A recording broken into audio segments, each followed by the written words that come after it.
here you've got folks who are doing everything they can to get the Canadian public to rally against America. It just doesn't make any sense. But do you understand where that frustration is coming from? Absolutely no. Nope, no, he doesn't. That is Pete Hoekstra, the U.S. ambassador to Canada. Doesn't get it, and nothing is going to change.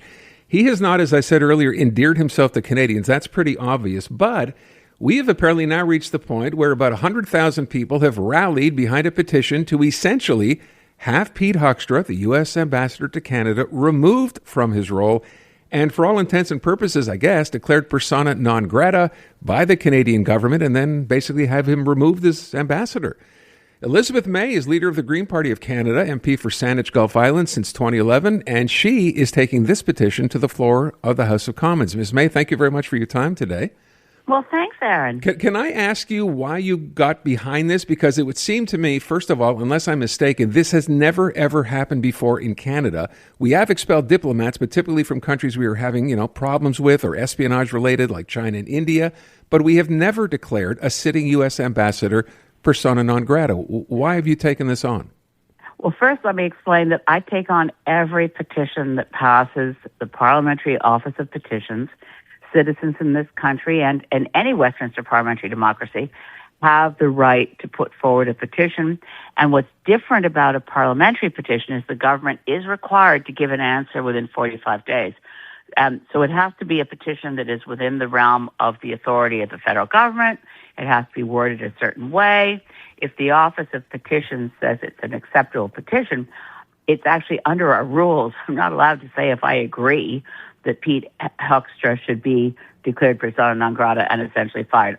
It's under our rules. I'm not behind the petition. Under rules, I can't say if I'm for it or against it, just that Leanne Walker of Calgary has a right to put forward a petition. And my golly, she happened to pick one which has now broken all the records as having the most Canadians signing on to this electronic petition that we have ever had on any electronic petition. So I think it speaks to my understanding of parliamentary democracy is that MPs work for the citizens of this country, not for their particular political party. And Leanne Walker in Calgary has put forward a petition with which an unprecedented number of Canadians agree. Okay. But what is the ultimate objective here? We know Canadians are angry. We're not happy with the way we've been treated by Pete Hoekstra. Where's this supposed to eventually play out? Well, as I said, I'm a vehicle here. I'm a conduit. It will be, the likelihood is, quite honestly, Aaron, that the Government of Canada's response to this petition will be, thank you for expressing your views. Right. And, thanks, but no thanks. I think what's fascinating about this is that we have an ambassador from the United States to Canada. Talk about unprecedented. We've never had an ambassador from any country, but certainly from the United States, be so egregiously rude and insulting towards the country where he's supposed to represent the United States to Canada. And normally, diplomats, it's kind of bread and butter. They're diplomatic, right? So this guy is off the charts. He was really abusive, apparently, when he was the ambassador from the U.S. to the Netherlands. He was born in the Netherlands. They couldn't stand him there. I can say, and I can have a position on Pete Hoekstra's approach as a diplomat and compare him to other U.S. ambassadors to Canada, even from wildly unpopular presidents. Like let's face it, Canadians tend to have a view on presidents of the United States we really like and ones we don't like so much. George W. Bush, his ambassador to Canada, was a darling man. I got to know him quite well. David Wilkins. In that era, David Wilkins was from South Carolina, and he actually had a French tutor. He was trying to learn French while he was U.S. ambassador to Canada, and he'd start his speeches, I kid you not, he'd start them, bonjour, y'all. Well, I mean, people loved him. Yeah. But we didn't love George Bush, but it didn't matter. He was a diplomat. He made people feel that we had a relationship and a friendship and a kinship, and I still think we do, with Americans. They are our neighbors.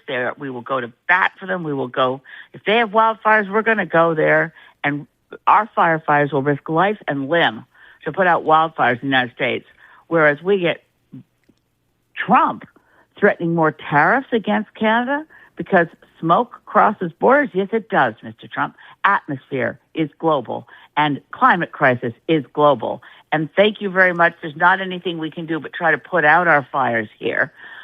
This is an unusual administration, but even in an unusual administration, Pete Hoekstra is a very obnoxious individual. And thank you to Leanne Walker. Regardless of what happens due to her petition, she's given Canadians a way to express our feelings in a way that is charted, historical, and worthy of note, regardless. And as I said, I have no opinion, because it would be quite wrong for me as leader of the Green Party to try to tell Mark Carney what he should do or not do about Pete Hoekstra. We're in the middle of very tricky tariff negotiations and negotiations over COSMA. And in all of that, I'm on Team Canada. But as an MP, I sponsor petitions when asked. Okay. Well, let me ask this then, if I could. With respect to, people will be asking this question, with respect to what kind of message this sends to the Trump administration, what do you think? Well, I think, if anything, it suggests, gosh, the people in the world who are known for apologizing when we haven't done anything wrong, I mean, as a country, and I think we really are a nation that believes in compassion, community, and taking care of each other, and that includes our friends and neighbors to the south, as I've said. So I hope that it might communicate to Donald Trump that really it's not necessarily a wise thing to be egregiously rude, unless you really just want Canadians not to like you at all. I'm proud of my fellow Canadians for deciding, as I've done, not to buy American products, not to travel to the U.S. on a vacation, not to support their economy until they stop trying to hurt ours. I think we have all a bit of an elbows up attitude right now, and the fact that, as I said, this petition is now historic. It's broken all records for an electronic petition for the number of signatures, and it's still open for signature for another 3 months. It doesn't close for signature till November 18th. I haven't done one press release. I haven't included in any of my newsletters. I haven't been going up there telling people, please sign this petition. My former colleague in Parliament, Charlie Angus, has done that. I was surprised to see that. But I mean, it struck a nerve, Aaron, and I hope that the Trump administration might think about the fact that Trump has friends who are Canadian. He has, he knows that Canadians are really nice, and forgiving, and honest, and decent neighbors who've always been there when the U.S. has wanted help, always. Okay. And that should communicate to them that maybe, just maybe they might want to have an ambassador here who's more like David Wilkins and less like Pete Hoekstra. Yeah. I wonder, though, if Donald Trump could care less. It doesn't matter. With respect to his Canadian friends, Miss May, the only one he ever mentions is Wayne Gretzky. I'm not so sure he knows anyone else in Canada anyway. You know who he did know, and the late Brian Mulroney did know. I talked to Brian Mulroney about Trump when Trump first got elected, and I asked him, is there any way we're going to get this guy? I mean, because Mulroney famously, of course, charmed Ronald Reagan into agreeing to controlling acid rain. I know that was a long, long time ago, and listeners are going to be saying, "What? She knew Brian Mulroney? What?"